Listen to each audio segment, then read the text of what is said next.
पुस्तक का नाम अतीन्द्रिय सामर्थ्य संयोग नहीं तथ्य। लेखक पंडित श्रीराम शर्मा आचार्य। ऑडियो 3। अमेरिका के मनःशक्ति संस्थान के निदेशक डॉक्टर ब्रुकेल्स के अनुसार प्रत्येक व्यक्ति में इस प्रकार की अतीन्द्रिय क्षमताएं विद्यमान हैं जिन्हें वह प्रयत्नपूर्वक जागृत कर सकता है।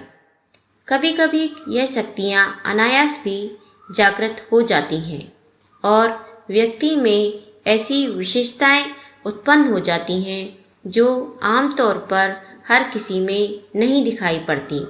परामनोवैज्ञानिक भी शोध अन्वेषण और परीक्षणों के माध्यम से इस निष्कर्ष पर पहुंचा है कि मनुष्य की मानसिक शक्तियाँ इतनी सीमित नहीं हैं जितनी कि वह प्रतिदिन के कार्यकलापों में प्रयुक्त होती दिखाई देती हैं। उसका एक बहुत बड़ा अंश तो प्रक्षुब्ध ही पड़ा रहता है और लोग उसका कोई उपयोग नहीं कर पाते। जिस प्रकार की गड्ढा या गड़ा हुआ धन, व्यक्ति के पास कितनी ही संपदा हो सकती है पर कोई भी व्यक्ति अपनी सारी जमा पूंजी का उपयोग नहीं कर पाता, उसी प्रकार प्रत्येक मनुष्य अपनी कुल जमा पूंजी मानसिक शक्ति का पूरा उपयोग नहीं कर पाता।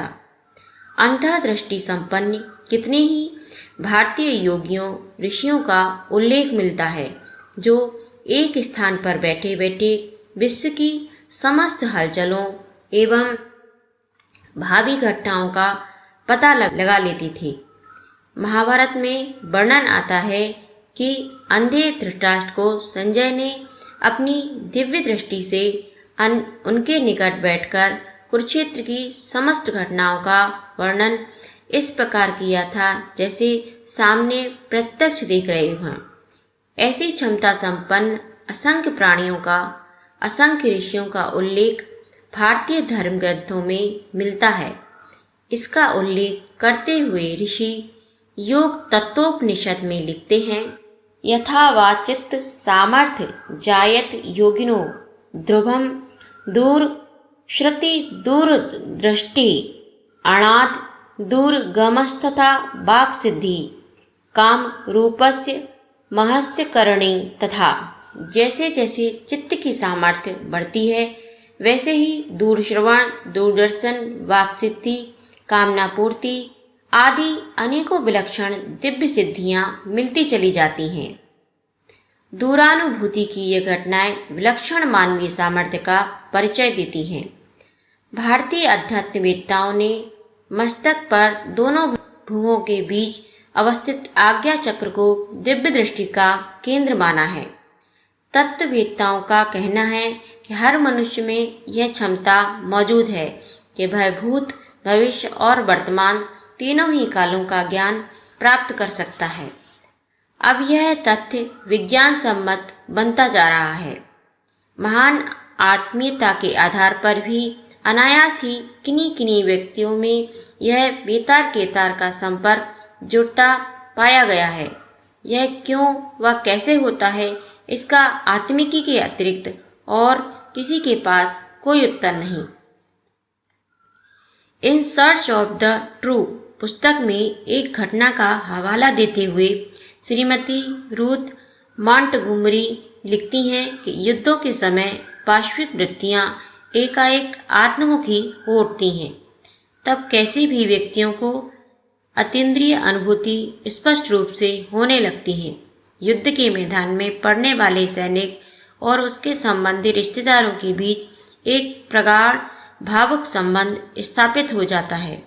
वही इन अति मानविक अनुभूतियों की सत्यता का कारण होता है। ध्यान की गहन अवस्था में होने वाले भविष्य की घटनाओं के पूर्वाभास भी इसी कारण होते हैं कि उस समय एक ओर से मानसिक विद्युत दूसरी ओर से पूरी क्षमता के साथ संबंध जोड़ देती है। जिस प्रकार लेसर यंत्र, दूरदर्शी यंत्र हमें दूर के दृश्य व समाचार दिखाने लगते हैं, उसी प्रकार यह भाव संबंध हमें दूरवर्ती स्थानों की घटनाओं के सत्य आभास कराने लगते हैं। द्वितीय विश्व युद्ध की ही एक घटना का उल्लेख अपने एक अध्याय में करते हुए श्रीमती रूथ मार्टगोमरी ने लिखा है कि चेकोस्लोवाकिया तथा थाईलैंड के भूतपूर्व राजदूत, जो उसके बाद ही जापान के राजदूत नियुक्त हुए, श्री जॉनसन तब मुकडेन नगर में थे। युद्ध की आशंका से बच्चों को अलग कर दिया गया। उनकी धर्मपत्नी श्रीमती पेट्रोसिया जॉन ने कैलिफोर्निया के लेगुना बीच में एक मकान ले लिया और वहीं रहने लगी। इस बीच श्रीमती जॉनसन ने कई बार जापान के समाचार पढ़ने के लिए अपना रेडियो मिलाया, पर रेडियो ने वहां का मीटर पकड़ा ही नहीं। एक दिन पड़ोस की एक स्त्री ने बताया कि उनका रेडियो जापानी प्रसारणों को, रेडियो ब्रॉडकास्टिंग, खूब अच्छी तरह पकड़ लेता है। 3 महीने तक श्रीमती जॉनसन ने इस तरफ कुछ ध्यान ही नहीं दिया। एक दिन उन्हें एकाएक रेडियो सुनने की इच्छा हुई। रेडियो का स्विच घुमाया ही था कि आवाज आई कि हम रेडियो स्टेशन मुकडेन से बोल रहे हैं।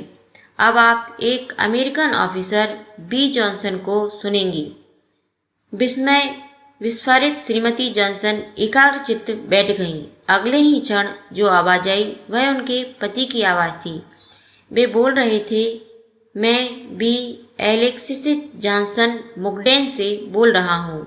जो भी कैलिफोर्निया अमेरिका का नागरिक इसे सुने, कृपया मेरी पत्नी पेट्रोसिया जॉनसन या मेरे माता पिता श्री व श्रीमती कार्ल टी जॉनसन तक पहुँचाए और बताए कि मैं यहाँ कैद में हूँ।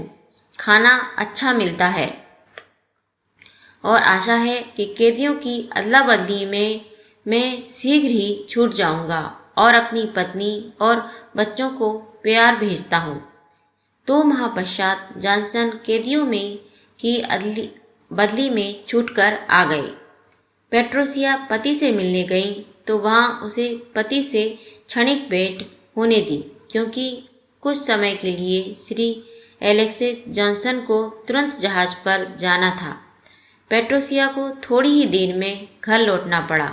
उसकी सहेलियाँ उसे घुमाने ले गईं, पर अभी वे एक सिनेमा में बैठी ही थी कि पेट्रोसिया एकाएक उठकर बाहर निकल आई और अपने घर फ़ोन मिलाया तो दूसरी ओर से एलेक्सिस जॉनसन बोले और बताया कि मैं यहाँ हूँ, मुझे जहाज में नहीं जाना पड़ा। पेट्रोसिया सिनेमा छोड़कर घर पर चली आई। 3 माह तक कभी भी रेडियो सुनने की आवश्यकता अनुभव न करना और ठीक उसी समय जबकि पति संदेशा देने वाले हों रेडियो सुनने की अंतःकरण की तीव्र प्रेरणा का रहस्य क्या हो सकता है? कौन सी शक्ति थी जिसने पेट्रोसिया को सिनेमा के समय फोन पर पहुंचने की प्रेरणा दी? जब इन बातों पर विचार करते हैं तो पता चलता है कि कोई एक अदृश्य शक्ति है अवश्य, जिसने मानव मात्र को एक भावनात्मक संबंध में बांध अवश्य रखा है। हम जब तक उसे नहीं जानते तब तक मनुष्य शरीर की सार्थकता कहाँ? दूरवर्ती स्वजनों के साथ घटित होने वाली घटनाओं तथा भविष्यवक्ताओं का पूर्वाभास कितनी ही बार ऐसे विचित्र ढंग से सामने आता है कि ना तो उन्हें झुठलाया जा सकता है और ना उनका आधार अथवा कारण समझ में आता है। विज्ञान के पास ऐसी अनेक गुत्थियों का कोई समाधान नहीं। कैसे किसी को अनायास ही वर्तमान, भूत या भविष्य की जानकारी होने लगती है? वह जो कुछ कहा जाता है वह 100% सही निकलता है। यह अभी तक सुलझाया नहीं जा सका।